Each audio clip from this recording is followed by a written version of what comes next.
Praise the Lord. தேவன் என்று உங்களுக்கு தந்த வார்த்தை யோவான் 9:31. பாவிகளுக்கு தேவன் செவி கொடுக்கிறதில்லை என்று அறிந்திருக்கிறோம். ஹல்லேலூயா. நம்முடைய தேவன் எப்படிப்பட்டவர்? அவருடைய சித்தம் செய்வர்களுக்கு அவர் செவி கொடுப்பாராம். ஹல்லேலூயா. எனக்கு ஒரு சகோதரியை தெரியும். தன்னுடைய வாழ்க்கையில தன்னுடைய இச்சையின்படி விரும்பி திருமணம் பண்ணிக்கிட்டாங்க. ஓடி போய் கணவர் குடிகாரர், வீட்டில் வறுமை, அவ்வளோ வறுமை. ஆனா அவங்க எப்ப கேட்ட என்ன சொல்லுவாங்க தெரியுமா? இது கடவுள் தந்த வாழ்க்கை, இது தேவன் கொடுத்த வாழ்க்கை. யோசிச்சு பாருங்க, தேவன் இப்படிப்பட்ட வாழ்க்கையை தருவாரா? நம்மளுடைய வாழ்க்கையை நம்ம நிதானிச்சு பாருங்க.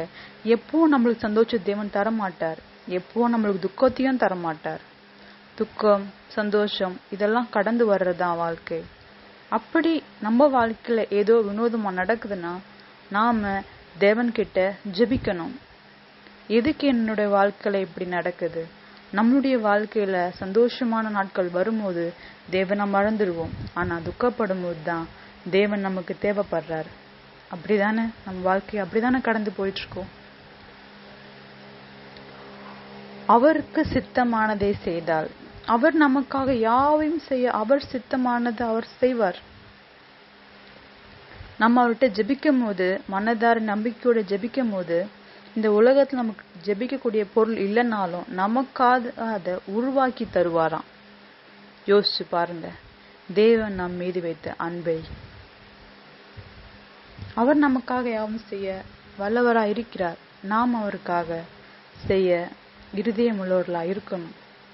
முழு நம்பிக்கையோட தேவனுக்காக நான் செய்வேன், தேவனுக்காக உண்மையா இருப்பேன், இது தேவனுடைய சித்தம்னா நான் அதுல உறுதியா இருப்பேன்னு நம்பிக்கையோட அடியெடுத்து வச்சீங்கன்னா உங்களுடைய பாதங்களை திடப்படுத்தி எந்த இடத்துல நீங்க வெக்கப்பட்டு நின்னீங்களோ அந்த இடத்துல இரட்டத்தனையும் ஆசீர்வதிக்க தேவன் வல்லவரா இருக்கிறார்.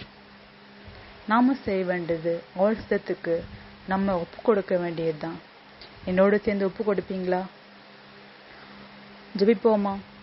அன்பின் தேவனாகிய கர்த்தாவே, உம்முடைய சித்தத்துக்கு எங்களை அர்ப்பணித்து ஜெபிக்கிறோம் என்று பிள்ளைகளை உம்முடைய கிரியைகள் நாங்கள் தாழ்த்தி ஒப்பு கொடுக்கிறோம். உம்முடைய சித்தம் நிறைவேற பக்க பலனா இருந்து பாதுகாத்து ரட்சித்துக் கொள்ளுங்க. இயேசுவின் நாமத்தில் ஆமேன்.